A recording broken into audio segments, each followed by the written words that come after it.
Il a traversé le lac Titicaca à la nage, 120 km entre la Bolivie et le Pérou, à 3800 mètres d'altitude.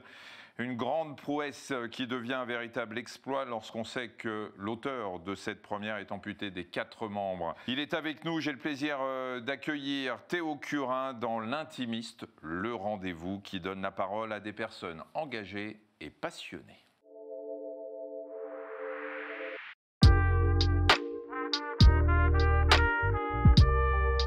Salut Théo. Bonjour. Alors, on va revenir, Théo, sur cet exploit. Mais d'abord, je voudrais reprendre une de tes citations. « Je ne changerai ma vie pour rien au monde ». C'est quelque chose que les gens disent souvent quand ils sont très, très heureux. Très franchement, c'est de la provoque ou c'est vraiment ce que tu penses? Plein de fois, on me demande est-ce que tu aimerais que quelqu'un te propose d'avoir des mains et des pieds du jour au lendemain?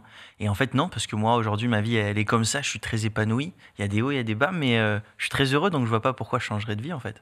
Alors, on va revenir sur cette maladie qui a entraîné l'amputation.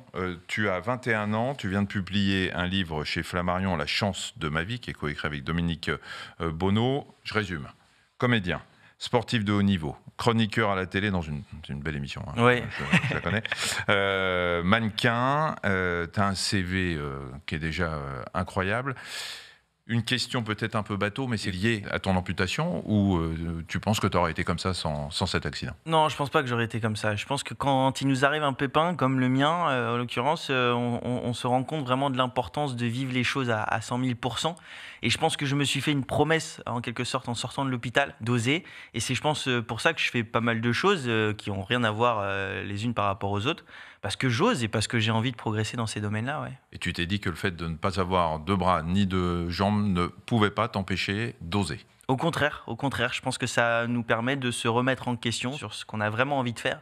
Et moi, que j'ai des mains, que j'ai pas de mains, que j'ai des pieds ou que j'ai pas de pieds, j'ai envie de réaliser mes rêves et c'est comme ça que ça fonctionne pour moi. Ouais. Alors, tu as une grosse notoriété maintenant, tu es suivi sur les réseaux sociaux par beaucoup de monde. Comment tu le vis, ça? Je le vis normalement sans me mettre la pression. En fait, je me rends pas compte. Je pense que je reste un peu naïf. Même quand j'arrive à décrocher une opportunité ou quoi, je reste très naïf, je me prends pas trop la tête, je me rajoute pas une pression supplémentaire, quoi. Mais est-ce que tu penses que cette notoriété, elle est aussi liée à une forme de voyeurisme? Mais peut-être que ça fait du bien en fait de voir un mec comme moi avec un corps et une vie atypique. Malgré tout ce que j'ai vécu, je suis quelqu'un d'épanoui et je pense que ça peut faire du bien aux gens. Donc je pense que les gens qui me suivent, c'est pas pour voir comment je me débrouille dans mon quotidien, mais c'est surtout parce que je pense que je suis tellement positif que les gens utilisent un petit peu par exemple mon compte Instagram pour se remotiver, pour se rechallenger quelque part, ouais. Et peut-être aussi c'est pour répondre à leurs questions, parce que forcément quand on me voit on a plein de questions et j'essaye d'y répondre à travers les réseaux sociaux. Et t'inquiète pas, j'en ai pas mal. Pour ceux qui ne te connaissent pas encore, parce qu'il y en a encore quelques-uns, Bien quand sûr. même, ta vie bascule donc à l'âge de 6 ans, en 2006, tu te réveilles avec de la fièvre. C'est une des complications rares de la méningite, mais qui nécessite effectivement parfois l'amputation des membres. Tu gardes pas de mauvais souvenirs finalement de cette maladie? À 6 ans, tu te souviens de quelque chose ou... Non, je pense que c'est même une de mes chances en fait d'avoir eu cette maladie à 6 ans, parce que quand on a 6 ans, on ne se rend pas compte de ce qui est en train de se passer et surtout de ce que ça va provoquer. Alors que si il m'est arrivé la même chose à 21, 22 ans, là forcément c'est plus difficile parce qu'on a une nana, un boulot, on finit ses études, on fait ci, on fait ça, et là on a tout de suite cette idée du futur. Alors qu'à 6 ans, en fait, la seule chose qui me posait problème, c'est comment je vais faire pour plus penser à mon pouce, parce que je suçais mon pouce quand j'étais petit, quoi. C'est-à-dire que dès le plus jeune âge, tu prends ça, pas à la rigolade, mais tu mets de l'humour dans cette situation qui, pour d'autres, pourrait paraître absolument catastrophique, quoi. Tout le temps. J'utilise deux choses, en fait, moi, pour aller au contre de cette maladie, c'est l'humour et l'amour, en fait. J'ai eu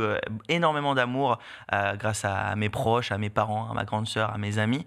Et la seconde arme, entre guillemets, c'est l'humour. Parce que, en fait, quand on sort de l'hôpital, il y a plein de situations qui sont délicates. On se sent nul, on se sent bébé parce qu'on n'arrive plus à bouffer, on n'arrive plus à se changer tout seul.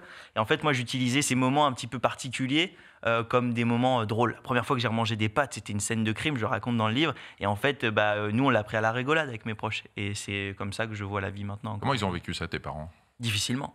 beaucoup plus difficilement que moi. Moi, à chaque fois, quand je sortais de l'hôpital, on me disait « Ah, Théo, t'es hyper courageux, nanani, nanana ». Mais en fait, à 6 ans, on s'en fout. Moi, j'avais qu'une envie, c'était de sortir de l'hôpital, mais je me posais pas de questions. Alors que mes proches, mes parents et ma sœur, eux, ils étaient en première ligne parce qu'ils voyaient vraiment ce qui était en train de se passer. Ton premier réflexe a été de vouloir acheter des chaussures? Je sais pas pourquoi, ça peut être complètement con et c'est un peu con, mais c'est vrai, j'avais envie d'acheter des chaussures parce que mon envie, avant d'acheter des chaussures, c'était de remarcher. Et le jour où j'ai pu remarcher avec des prothèses, bah, c'était une fierté pour moi de retourner dans un magasin qui vendait des chaussures. D'ailleurs, pour l'anecdote, j'étais allé au magasin de chaussures en fauteuil roulant et sans les prothèses. Du coup, quand j'ai demandé une paire de chaussures au vendeur, je crois qu'il n'était pas prêt, en fait. Il s'est posé quand même pas mal de questions. Alors, l'eau te faisait peur. Ouais. Aujourd'hui, quand on regarde ce que tu fais, ça peut faire marrer. Mais c'est quoi? C'est une rencontre qui a changé complètement C'est ça, c'est la rencontre avec quelqu'un que tu connais bien, avec Philippe Croison. L'homme qui, lui aussi, d'ailleurs, lui aussi a beaucoup d'humour. Hein. Ouais. Il a de l'autodérision. On sait qu'avec Philippe, on peut se marrer. Ça aussi, tu as appris l'humour, lui? Ouais, il m'a appris pas mal de choses. Il m'a appris justement à rire aussi de ce qui venait de nous arriver. Et puis, voilà, c'est lui qui m'a donné envie d'aller au contre de cette phobie. Et puis aussi, il m'a aidé à accepter le regard des autres. Parce que quand on est un enfant, ou même quand on est un ado, on souffre beaucoup du regard des autres. Et Philippe, il m'a dit, mais toi, qu'est-ce que tu faisais avant de tomber malade quand tu vois une personne différente dans la rue?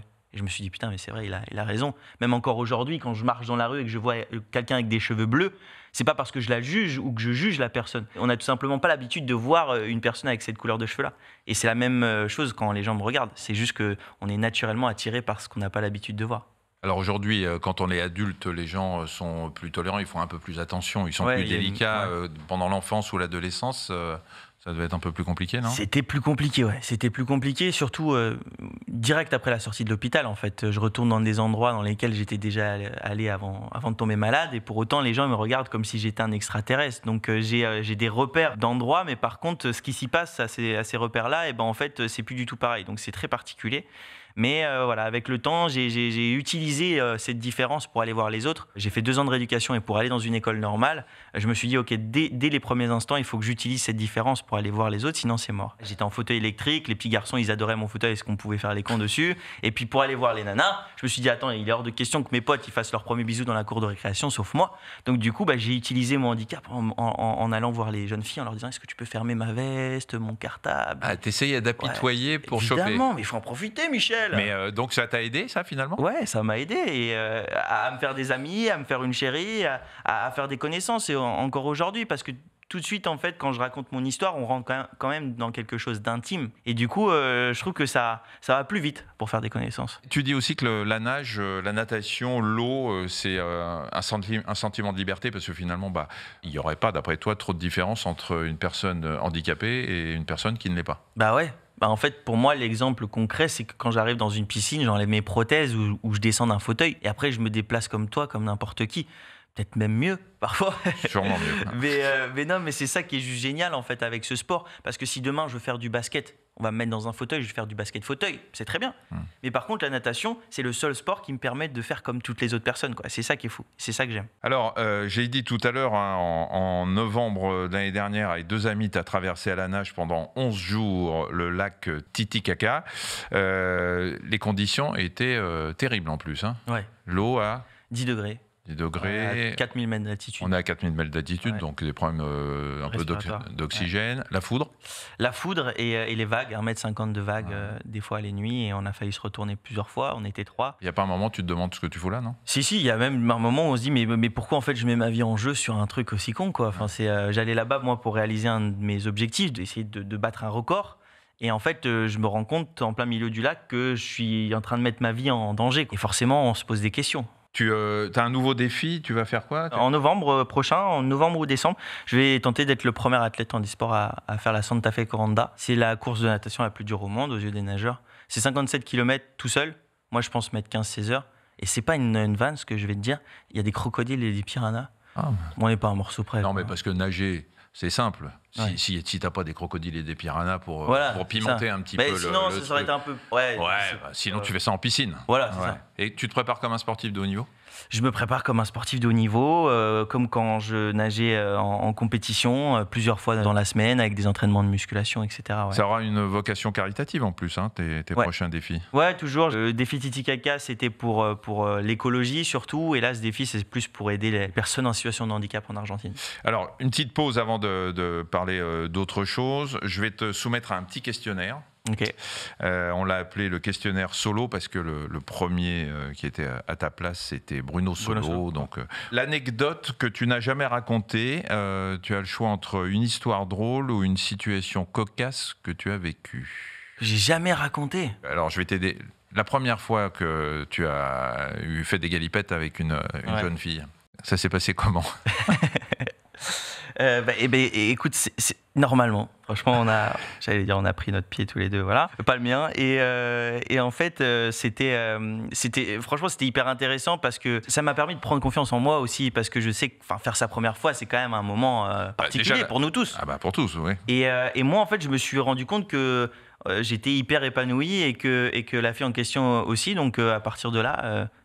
C'est parti, quoi. Le coup de fil, si tu avais la possibilité de parler à la personne que tu admires le plus, qu'elle soit vivante ou morte, ce serait qui et pour lui dire quoi ? J'appellerais même pas une personnalité ou quoi. Moi, j'ai perdu mon grand-père il y a 1 an maintenant presque. Et j'étais très très proche de lui. Je lui ai d'ailleurs dédié le livre et tout.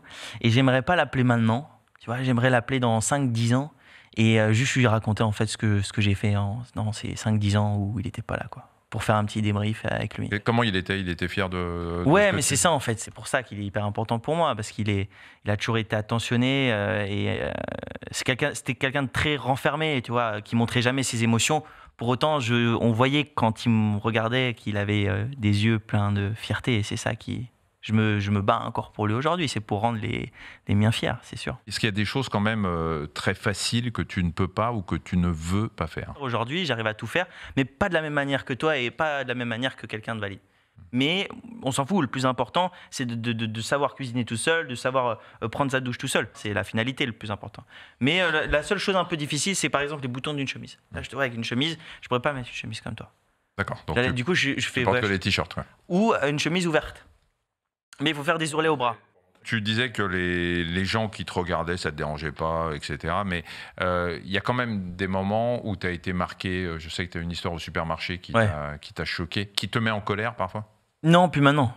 Plus du tout en colère aujourd'hui. Mais c'est bizarre parce qu'aujourd'hui, je ne suis jamais retombé sur des gens qui se foutent de moi ou qui parlent de moi ouvertement devant moi et tout.